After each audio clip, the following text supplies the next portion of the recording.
Hello, everybody, and welcome back to another LinkedIn Live. We have Shahrina here today with us, and we will be talking about going from a law superstar into the tech startup space and all the lessons that can be learned in between that journey. So, Shahrina, welcome to the show.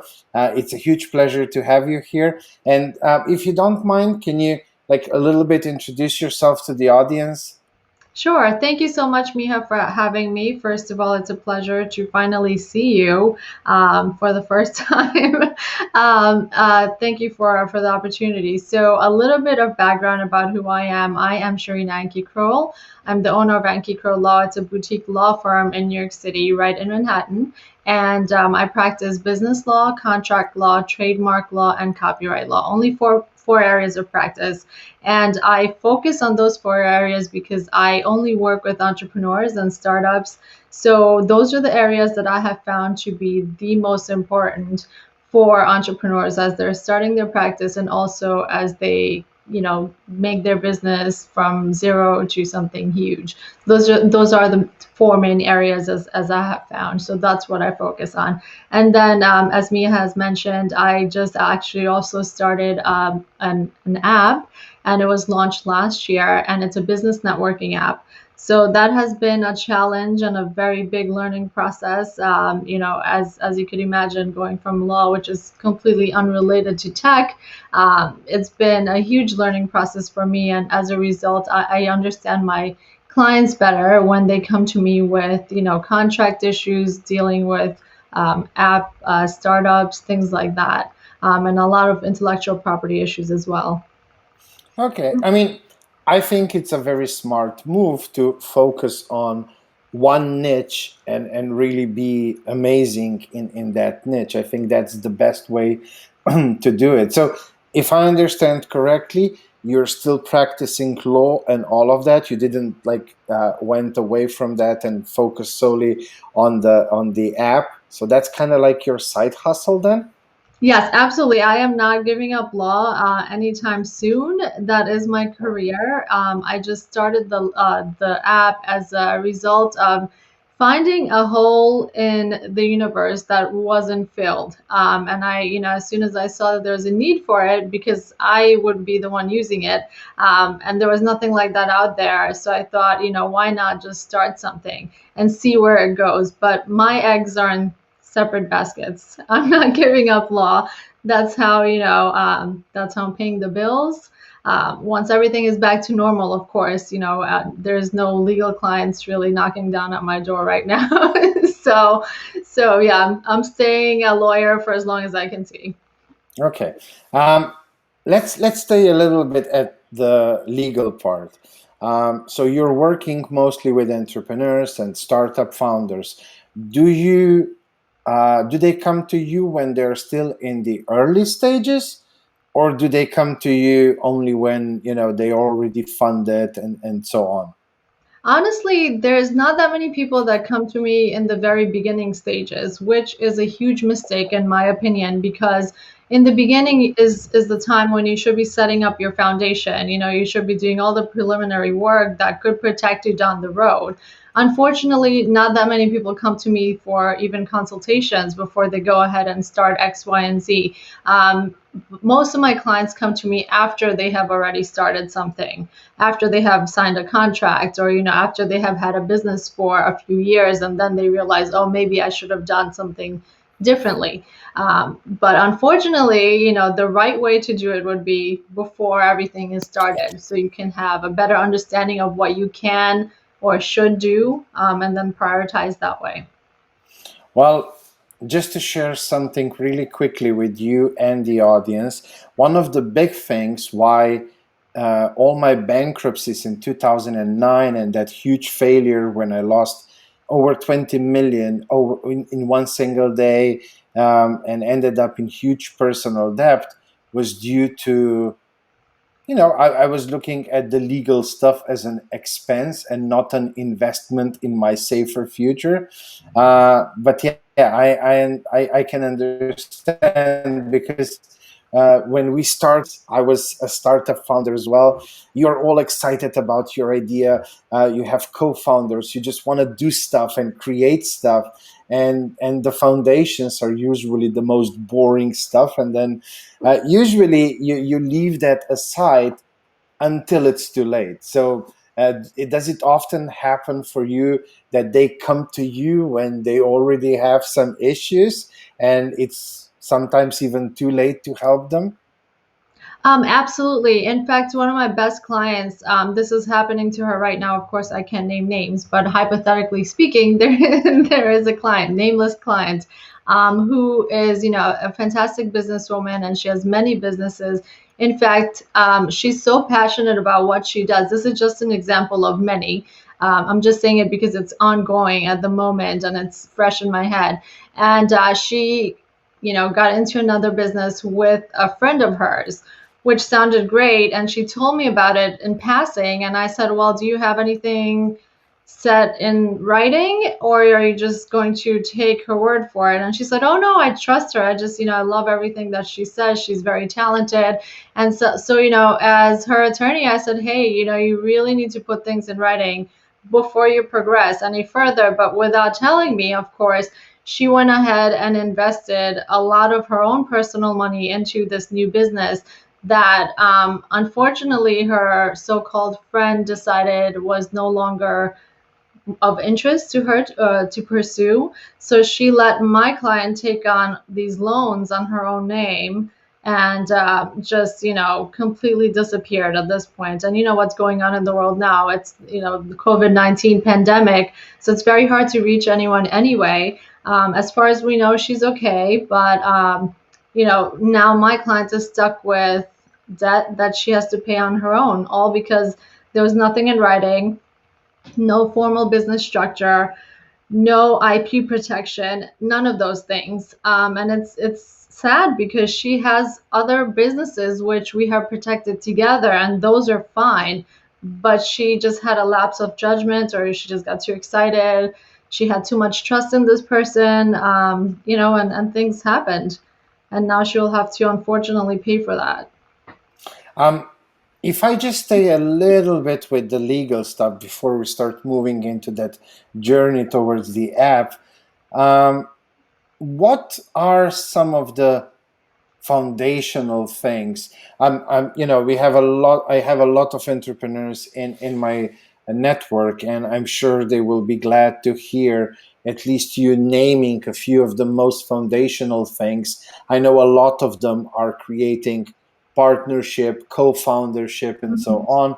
on. If you just can name a few of them so that they can at least start thinking about it. Let's throw a bone, and they can always reach out to you anyway.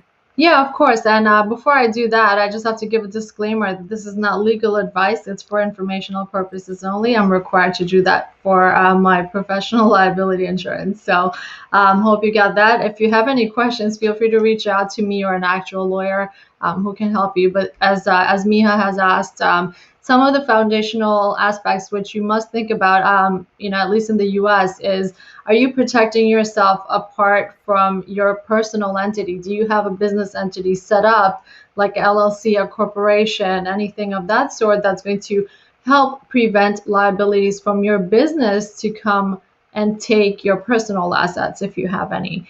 And then another thing to think about is, if you are getting into business with someone else, even if it's friends or family, I would say especially if it's friends or family, you definitely need something in writing, because that is a ticking time bomb. And every time I have seen something like that, where people are just putting all their trust and faith into their family or friends, something very minor can even ruin that relationship, because when money gets involved, things get tricky. So definitely have things in writing. It makes things a lot smoother. You can just point to the document at a time of dispute and say, hey, look, this is what we agreed to before. Let's try to mend it by following those steps. It's a lot easier than you said, I hate you, we're no longer friends. It's a lot easier than that. And of course, you never want to go into litigation. It's costly. It's a lot of time and a lot of energy drained for both sides. So that's. Very important. And another thing I want to mention about that is we, as a society in the US, we love to download things off the internet. There are free contracts on the internet. Don't do that to yourself. It's it's actually worse than not having a contract at all.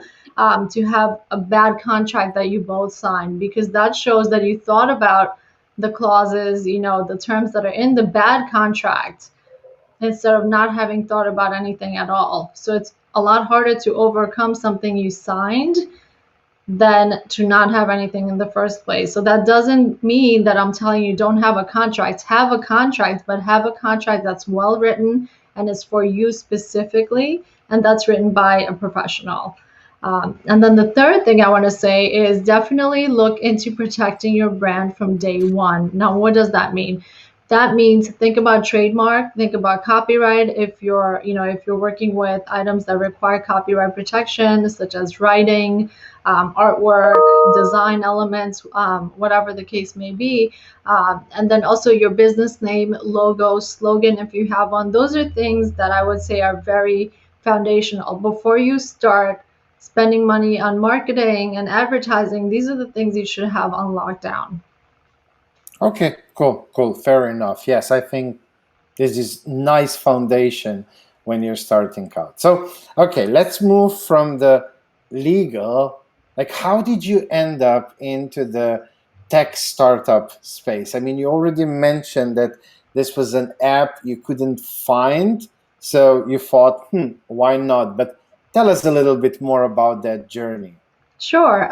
So I came up with the idea for the app about, what is it, like almost 3 years ago now. The idea just popped up in my head. So just to back up and give you the story, I have two kids. One literally just turned 5 last week. The other one is 3.5, so they're still quite small. When my daughter, the younger one, when she was about 5 or 6 months old, I remember just being really strained for time. I had absolutely no time to waste. I was either working in my practice, in my law practice in Manhattan. I had back-to-back clients, and I didn't want to waste any hour of the day on, not being productive. So it was either focus on family or focus on work. And at that point, I had this woman who is a fellow attorney, and she wanted to start her own law practice as well, but in immigration law.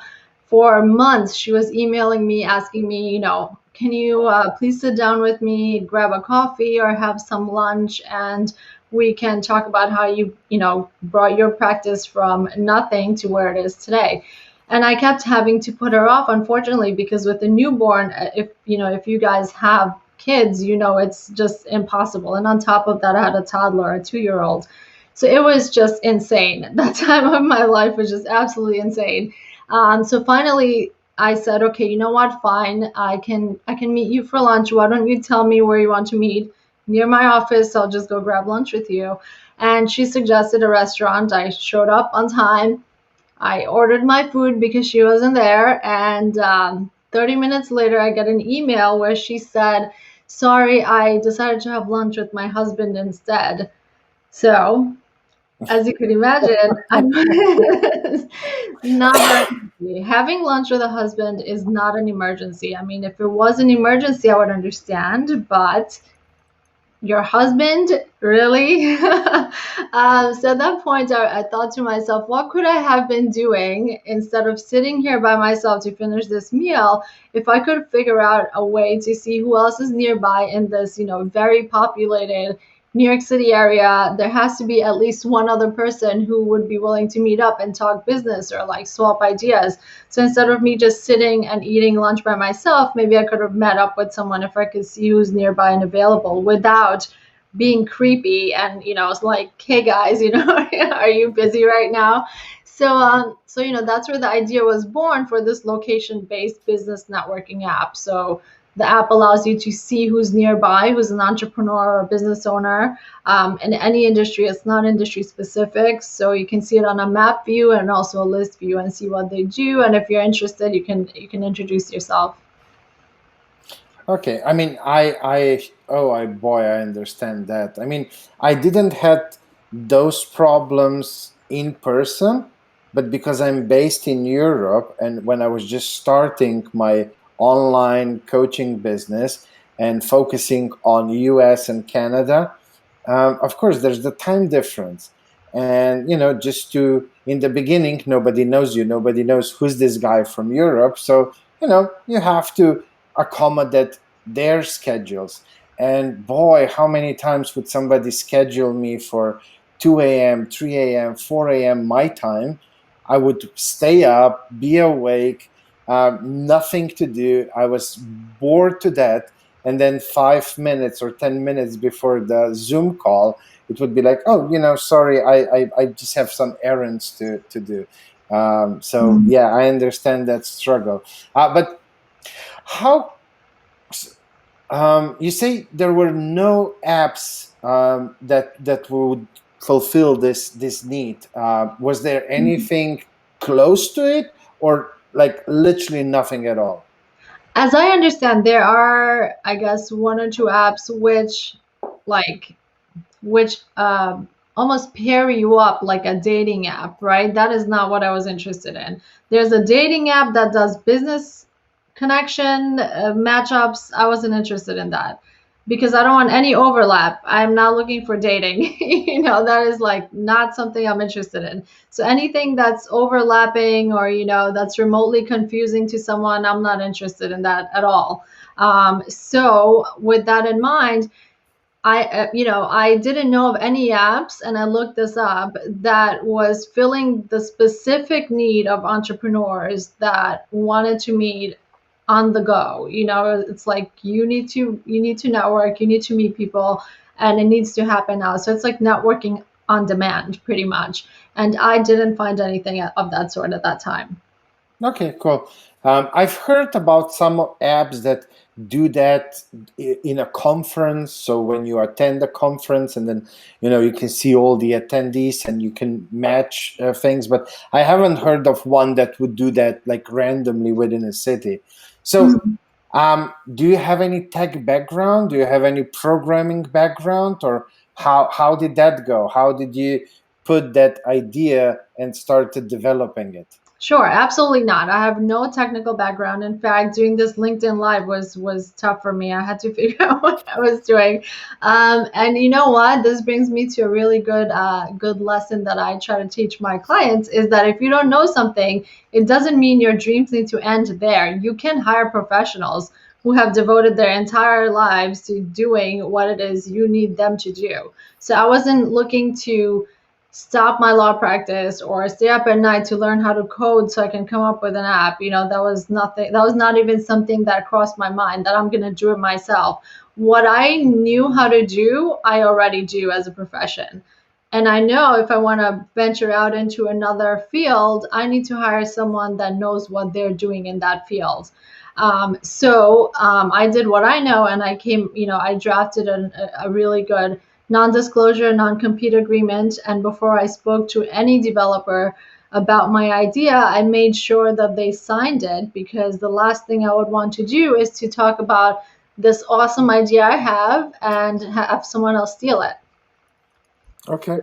But, you know, if you don't know what you don't know, and if you are not a techie person, how do you hire? I mean, I'm guessing, like, did you completely outsource the app creation, or were you thinking maybe I need a co founder CTO, or maybe I'll employ CTO slash project manager that's on my end that will work with the developer company?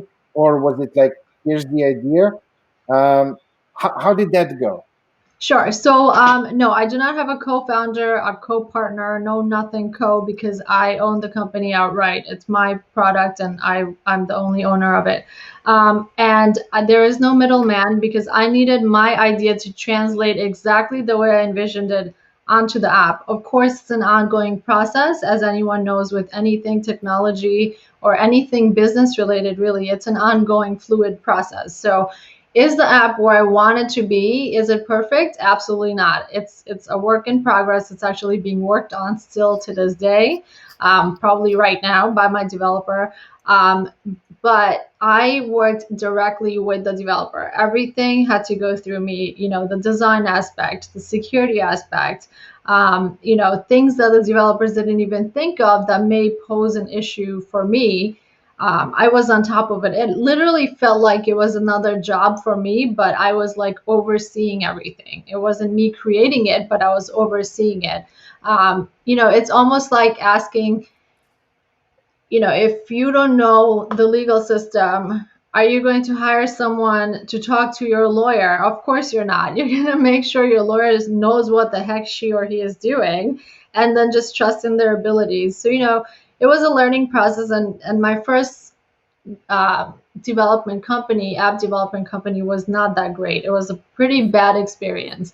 So, having to find a completely different developer, after the horrible situation with the first one was a huge learning process for me because I got to see exactly how some of my clients feel. It's the hopelessness, like the self-doubt, the scared feeling of like should I even be doing this, so much time and money spent, so much of like your emotional energy is drained from trying to create something. So those have been really huge learning process, been part of my learning process with this.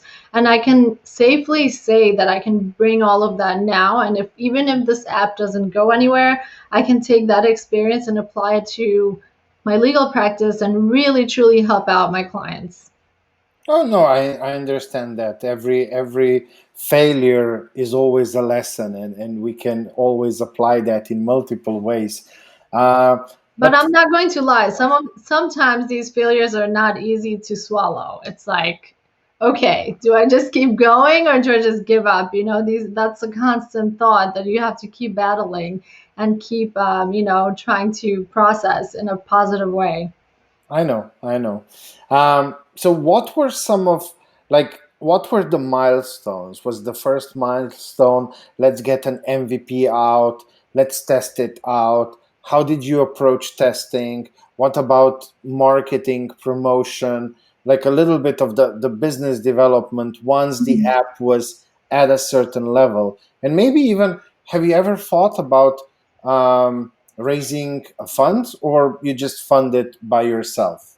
It's been funded fully by myself. I did toy with the idea of going with a Kickstarter. I think it earned like $67, which is horrible. So a lot of I give kudos to anyone that can raise so much money on Kickstarter. I obviously just had the whole formula wrong, so I need help with that at some point. But I had so much, I guess, backtracking to do. The biggest lesson I think I learned from this whole experience was not to have a deadline set to the point where you're slapping yourself in the face constantly. Because I had deadlines set, and my developers kept missing the deadlines. In fact, they delivered the product over a year late. So out went all these ideas I had for promotion in the first place. So all these things I had lined up, I couldn't do anything with. Those went out the window.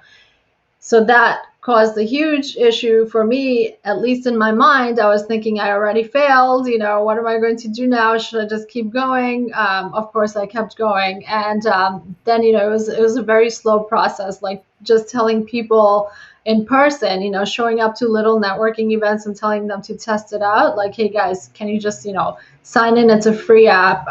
See if you like it. Tell me what you think. So we were just trying to expand it in the New York City area. Then the big milestone came when someone from India, who I didn't even know, apparently found the app in the App Store and used it to meet up with someone near my office in Branch Park. So that was nice to hear. And now, because of all of the issues going on with the coronavirus, everything is on hold again. But right before the coronavirus happened, literally like 3 weeks before the shutdown here in New York, I was on Fox News. I had all these other things planned out that I actually made the Fox News appearance. However, I had more things planned out in Boston and DC to appear on TV and talk about the app. However, all of that just had to disappear. So I'm back to, square one. But I'm taking this time to make some more improvements to the app that I think would, make it better. That's definitely a good thing. Often we as entrepreneurs we focus on the problems where we don't have a solution instead of focusing on what we can actually do. And I mean, I know you didn't ask me for an opinion, but I don't think Kickstarter is the right thing for this. Kickstarter, I feel, is more for consumer products, Mhm. or something like a community thing that you can make it into a viral thing. And Mhm. from what I know, you have to really really work the marketing and get into all the right spaces, but it's more for consumer products that Yeah. do well on Kickstarter and not so much things for entrepreneurs.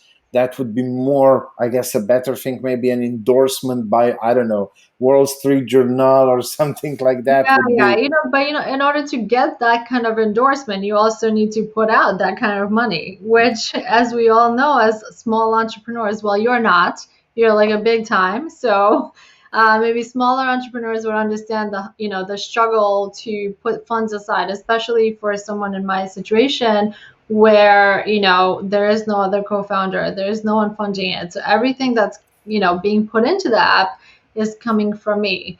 So that gets a little bit tricky sometimes. And, I did get the question many times, why don't you find, someone to work with? Why don't you get a partner? The thing is, I don't want to give away any part of this thing before I figure out what this thing really is. So I need to work on it a little bit more so I understand the value of it more before I tell someone what the value is. Okay, I mean, yeah, of course, you have to know and put a number and then back it up with Right. something. Why you feel? I see way too many startups at the early stages where they just throw a number out. Mhm. We are worth $1 million, and I'm like, why? Like, what do you have to show? Like, Right. if I'm an investor, like why? But yeah, I think nowadays everybody just thinks that even if you just start a startup, you're immediately at 500,000 Oh, valuation. maybe 500,000 in debt. Yeah.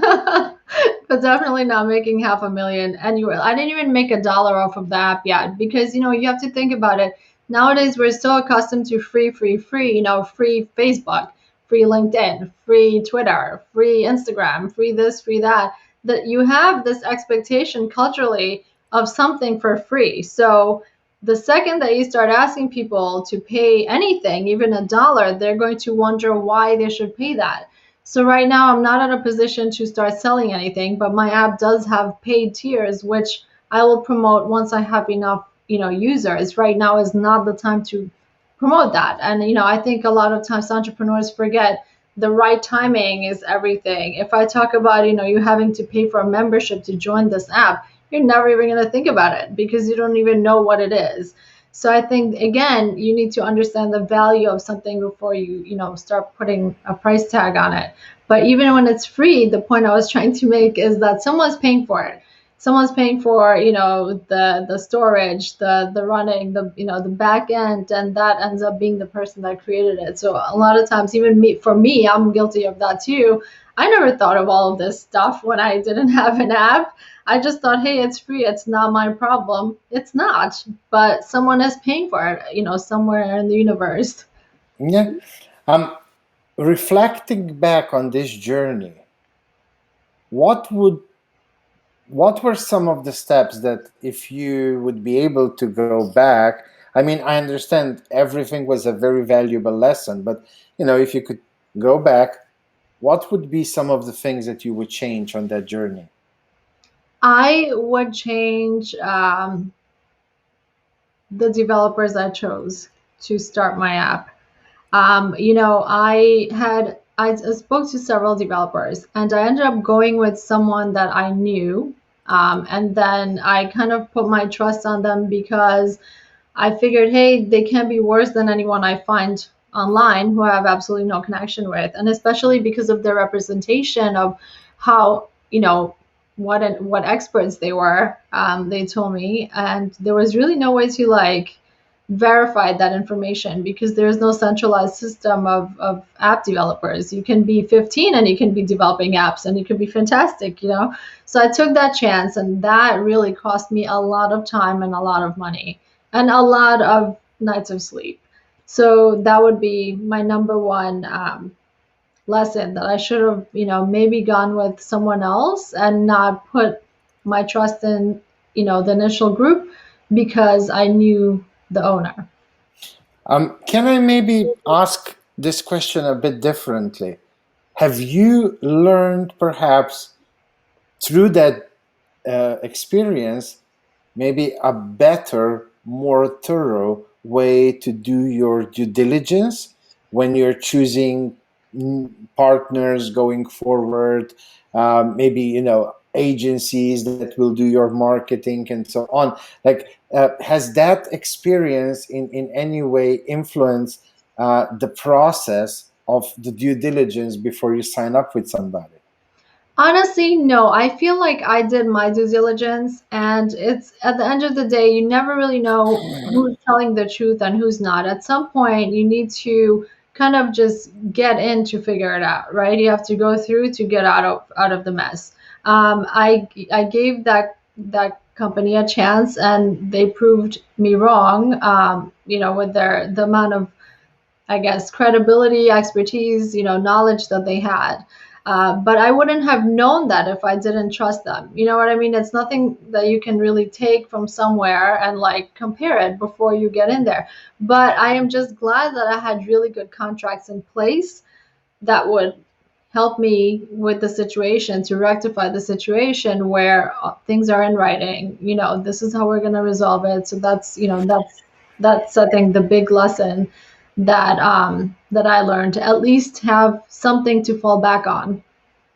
Okay, cool.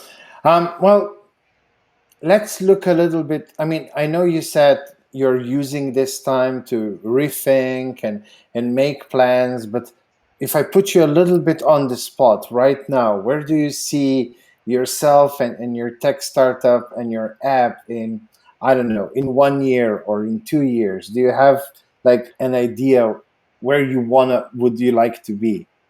I would like to see my app on the phones of every entrepreneur out there, which is a really big, huge dream to have. So to make it a little bit more feasible, I think I want to see like maybe 50,000 entrepreneurs in the next year, at least in the major cities, like New York, Chicago. Places where we have traditionally a lot of networking events happening anyway. So this will just be, if it doesn't replace networking events, it will supplement networking events, because we can't always wait for networking events to take place with our busy lives. We need to find meaningful connections based on our availability. So let's say, I don't have any time at 7 p.m. to meet for drinks or for a happy hour, but I am free now at 1 p.m. for a quick lunch or a quick coffee, and I can see who's around me, and I can meet up with that person and swap ideas and potentially even gain a client. So I think once people start seeing the value of the app, that number is not so atrocious or astronomical as it sounds to me even saying it now. But that is a goal. That's a dream. We'll see where it goes. No, no, yeah, absolutely. I mean, Microsoft started with one crazy idea. Amazon started like that. I'm sure Bezos and Bill Gates, probably they never thought back then that they will be these huge billionaires, and look at them now. So of course, Mhm. everything's possible.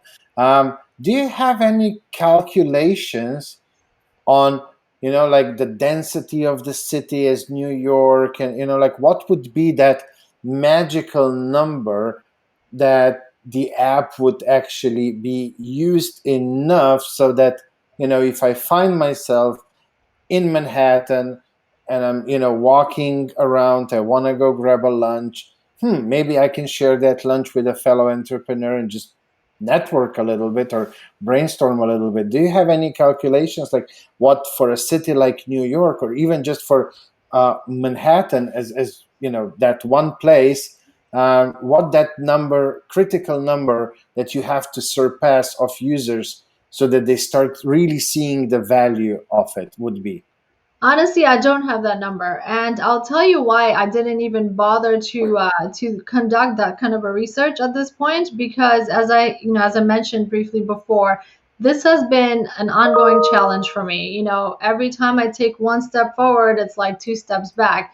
So I didn't want to overwhelm myself by finding out this number, which is not going to be small. I know that. I just wanted to take baby steps and kind of just grow it organically for now. And that would allow me to figure out from a grassroots point what it is that my users are looking for. Because if I grow too fast, and for some reason my users are not happy with the product and it's not fulfilling what they're looking for, then people are just going to delete the app, and that's not going to make any sense. So I'd rather grow at a steady, slow pace and not worry about any numbers to like reach than to have like some smaller number that would make more sense. I think that's where I am. So I honestly didn't look into that because I think I would make myself crazy. Yeah, I understand. I understand. Sharina, before I ask you to tell us a little bit about yourself personally, um, are there any lessons, maybe something I forgot to ask you that you really want to share with the audience and I just didn't ask? Absolutely. And I think it actually goes really well with your business, Fail Coach and Fail Forward. It actually goes really well with what you're doing. I wanted to say that, when you have a great idea or what you consider to be a great idea, keep it to yourself. There are various reasons for that, and I'll explain to you what they are, not even from the legal perspective. The main reason I tell my clients and my friends not to discuss their great ideas with anyone, not even their friends or family, is that you can only deal with so much negativity. Trust me, if you are really behind an idea, you yourself have already thought of all the ways you can fail. You don't need other people's input, other people's negativity, or their ideas of failure to really discourage you from even starting. I couldn't tell you how many times I've seen that. Someone gets really excited about an idea, then they open their mouths, and their friends like, well, why do you think that's going to succeed? Why should you even start? There's something else like that out there. These negative comments really damage your ability to proceed with what it is that you want to proceed with.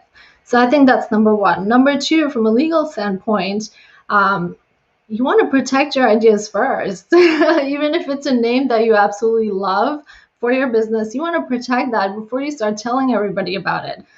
Because there have been so many instances where someone comes to me and they're like, oh, I really want to protect this business name. Then I look it up and it's already been registered with the USPTO, the United States Patent and Trademark Office, by someone that they already know. And you know what? That was totally unnecessary, but it happens. And the best thing for you to do is to just not discuss it with anyone, but talk to an advisor, like an attorney or, someone you trust, someone who's in the business of protecting such things. So, Well, I mean, I definitely agree with you when it comes to if you come up with a crazy good name you really fall in love with. I mean, you can always use a different brand, but sometimes it's more the emotional attachment to some name or something where it means something to you and so on. So I strongly agree with that you should protect that. When it comes to the idea, I do the opposite. I talk with everybody, but I've learned how to give zero f's to when somebody comments who I know has nothing to do with business. So mhm, I wait different opinions differently. I want to talk with as many different people so that I get very broad feedback. mhm, But I still, let's say, ground myself and not take it personally. And then, if it's something business wise, and a few people who I really respect from the business world tell me something, I will take much more notice of what they're telling me than if that's my mom. I mean, I love her, but she's not in business. uh, Yeah, okay, no, but yeah. just to add to that a little bit, just so your listeners and viewers can understand, you're a strong entrepreneur. Not everyone is like you, and I'm even talking about budding entrepreneurs. These are people that have, a great idea that even before they can test it out, it's shut down because of someone else's a preconceived notion of what failure or success is. And I think you should be the one determining what your failure is or what your success is, because no one else should be allowed to determine that for you. And you don't need to be you don't need to be swayed by someone else's opinions, unless it's you, of course, who can brush it off. But it's not that easy for everyone. No, that I agree. I agree. I mean, you have to be mentally strong. I mean, I remember when I was, I don't know, 20-ish, and I was in that early stages. I mean, when you go through a lot, then I guess you get a bit more thick skin, and you understand things a little bit differently. But yeah, back then, if a friend would tell me an opinion, it was, very likely that that would drag me down, even though that friend had very little knowledge outside of how to drink tequila. And So even forget the knowledge part. You don't know if it's coming from a good place or if it's coming from jealousy. You don't know if it's their insecurities or what the matter may be. yeah, yeah. So all I'm saying is, unless you have thick skin, it's not worth discussing your ideas with anyone for that reason and the legal aspect. No, absolutely. Like when I'm working with my clients, especially people who are new to entrepreneurship, one of the first things that we do before the business development, let's create a good supportive environment, because you need that. And it's not even people around you.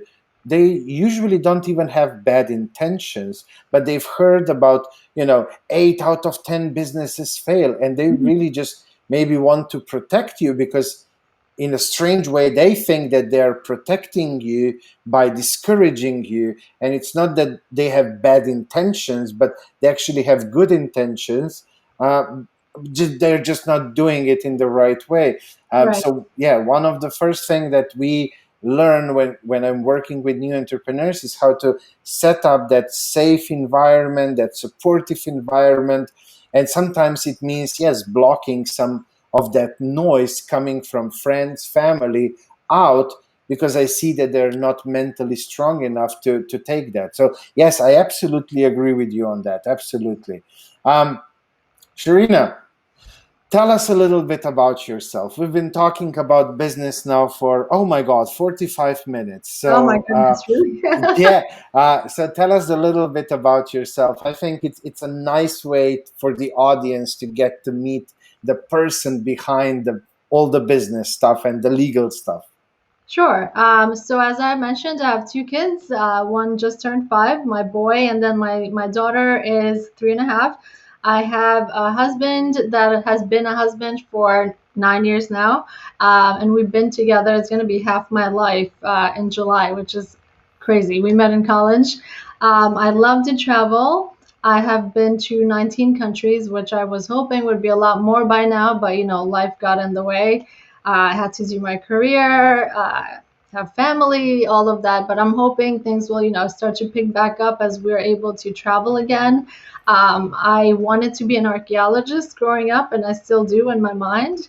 I've been to Viking excavations. I've been talking for a while. Excavations in Denmark for 2 summers in a row. And I love animals. I have a small dog who has more Instagram followers than myself, and he is an actual model, not just an Instagram model, but he's an actual model who appeared on various publications modeling dog products. So that's me. Okay. Okay. Sweet. Sweet. I'm a huge fan of dogs, so I hope you'll send me a picture and his I will. Instagram handle so that I can start following him. Sounds good. I will do that. Um, so my last question. It can be related to what we talked about. It can be unrelated to that. It can be related to the corona times. Whatever you feel is the last golden nugget of wisdom that you want to share with the audience before we say goodbye. Okay. So I think with the current situation going on right now, I think it's really important to remember to stay positive. However, now we are in an era where it's all about showing everyone how positive you can be. It's online, it's everywhere, it's a fake world. Just remember that. I think there's a lot of issues with trying to look happy for other people while not acknowledging how we're feeling on the inside, especially while we're cooped up and locked down, while all this trauma is going on around us. I think it's okay to feel scared and to be able to express that with people that you can actually trust, because now we have a stigma of, hey, you're not being positive, I don't want to be with negative people. While that's true, you don't have to hide the fact that things are not okay. And I think people should really acknowledge how they're really feeling right now before they all go crazy. Just remember that Instagram is just Instagram, it's not real life. Yes, I absolutely agree. May I have like a quick follow-up question? I mean, you Yeah. are in the epicenter Yes. of the corona at this moment. I think worldwide. I think there's no city that's more and or state or country that has Right. more uh, problems than New York, New Jersey, that tri-state area. Mhm. How are you, like, how is that for you? How are you handling it? Sure. So I don't usually discuss my private life online very much, but I did post about my mom, who is a nurse, and she is in Queens. So that is the epicenter of the epicenters anywhere in the whole universe at this point. She is going through so much, and she has already been through so much with dealing with the pandemic. I have just been um, how should I say it? I'm just, I feel like some days, the days are not going to end, then the other days go by really fast. So for me, it's been a time of reflection, and I'm just sort of trying to figure out how I'm going to come out of this a different person, what things I'm going to change, and what things I'm going to embrace, after. That's all we can do because we can't really do much else at this point. But just to be thankful for the things we do have, because a lot of people don't have those things. Absolutely, absolutely. I fully agree with you on that. Um, Well, Sharina, it was a huge pleasure having you. I have to Thank you. say thank you to Jamie J and to David, because that's where I saw you when they had, I think, Facebook Live. And I really liked the whole story. I liked what you're doing. At that time, I thought, because that was before Corona. So my Mhm. thought was, oh, let's get you in front of this audience. I have a lot of entrepreneurs. Let's have them hear about your app. Well, they're still hearing about your app. Just right now, they might not be. It might not be useful for the purpose that was made. But thank you for coming onto the show. Thank you for doing this, for sharing the story and a lot of lessons that you've learned through that journey, and that our viewers can also take from you instead of repeating them by themselves, and learn from them as well. So thank you so much for being my guest. Thank you. Thanks for having me. Take care. Bye bye. Bye. Okay, guys. So another Monday, another interview. I hope you are enjoying them. I hope you like them. Let me know. I see Douglas Scott wrote, thank you so much, Sharina and Miha. Um, Let me know in the comments, reach out, send me a message. I love hearing your feedback. I also love understanding what are maybe some of the topics that you would like me to talk more about, get more guests on those topics, maybe a suggestion of a new guest. Um, but yeah, that's it. Reach out, and I'm always very happy when I get your feedback, guys and girls. uh, so I hope you are all safe. I hope you're all healthy, that you are handling this situation wherever in the world you might be. And, some countries are already opening up a little bit. Some are still not. So wherever you are, I wish you all the happiness, all the health for you, your families, your loved ones, your co-workers, your employees, and so on. And I'll see you next Monday. Take care, guys.